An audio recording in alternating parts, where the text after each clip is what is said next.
kinukuha pag nandun ako sa starter. Ay, record.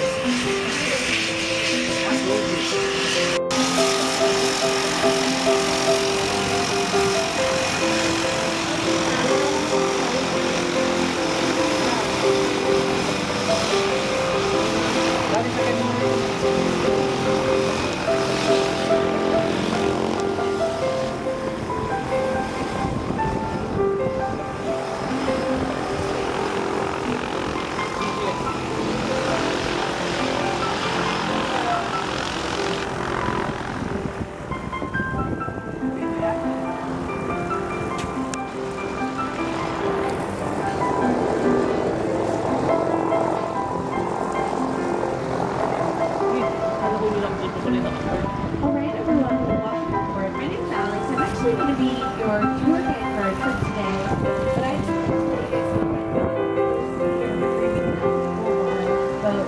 I have plenty of beer, wine, non-alcoholic beverages, and snacks on board too.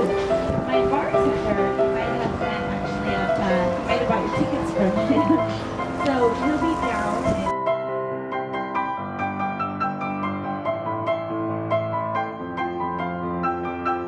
cocktails, 150 people for dinner. They have 6 kitchens. You know, one of the interesting things about Gates House is it is, well, there's those boats, those blue boats out there on his property as well. There's some people on the docks. One of the most interesting things about Bill Gates' home is it is the smartest home in the world. There are over 100 computers that operate the house.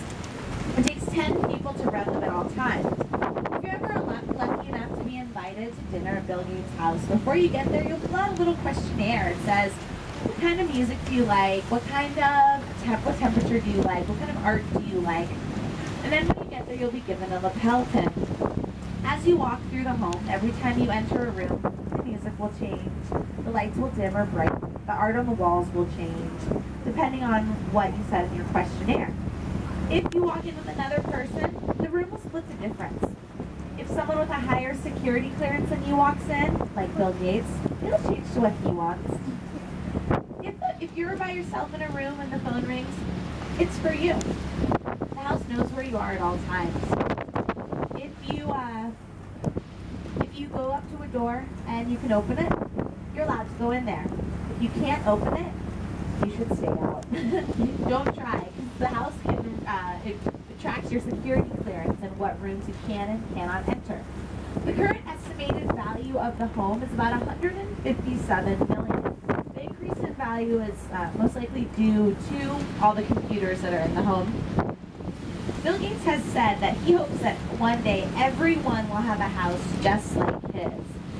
I'm pretty sure he means as smart as his and not quite as large. So his home is the largest home in Medina. After it was built, they sort of changed their city regulations and you aren't allowed to build as large as his. He purchased 3 pieces of property in order to build his home. The end of his property line is that American flag. So it goes from those white speedboats to the American flag.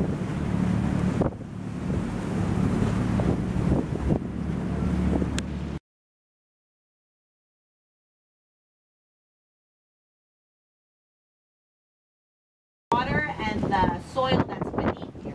So you're allowed to do anything you want with that property. But one of the rules placed on the floating homes by the city of Seattle is you can only have 2 stories. You'll see that there aren't any giant skyscraper floating homes. You can only have 2 stories. But some people with floating homes have discovered some interesting ways to get around this. Coming up on our right, you'll see a few more floating homes. And a lot of these have chairs on their roofs, so you can make your roof of your floating home an outdoor deck. So that's 3 stories. And then I said you own the footprint beneath you, and if your home is built on a hollow concrete pontoon, you can make that into a basement. A lot of these floating homes, these newer ones that you'll see on our right-hand side, a lot of these have basements down there. The coolest thing about a basement on a floating home is that if you have reinforced windows or portholes, you have your own private aquarium. So in salmon season, when the baby salmon are being born on the fresh water, you can go down to your basement and see them all swimming by. So it's pretty amazing.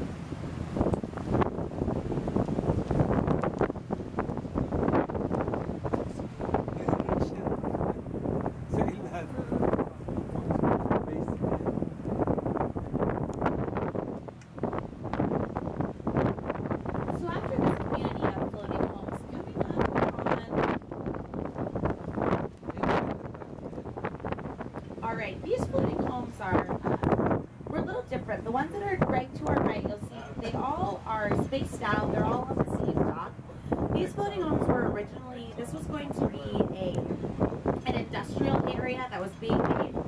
But luckily the Floating Homes Association stopped it from happening. So unfortunately though, they stopped something big and ugly being built, but they weren't able to stop the destruction of something beautiful.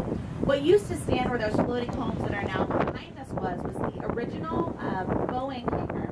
So it was where the first Boeing planes were built. Unfortunately it was destroyed, but we were able to stop some more industrial things being built. Directly to our right, towards our stern, you'll see a little tiny floating home that's blue with a black roof, and it's like basically a little diagonal square. That floating home is the smallest floating home on Lake Union. And when I said that the floating homes start at around $400,000, that's it. It's a one-room shack on the water. So over to our right, you can see that there are two floating homes being constructed. So I said there were 495. And actually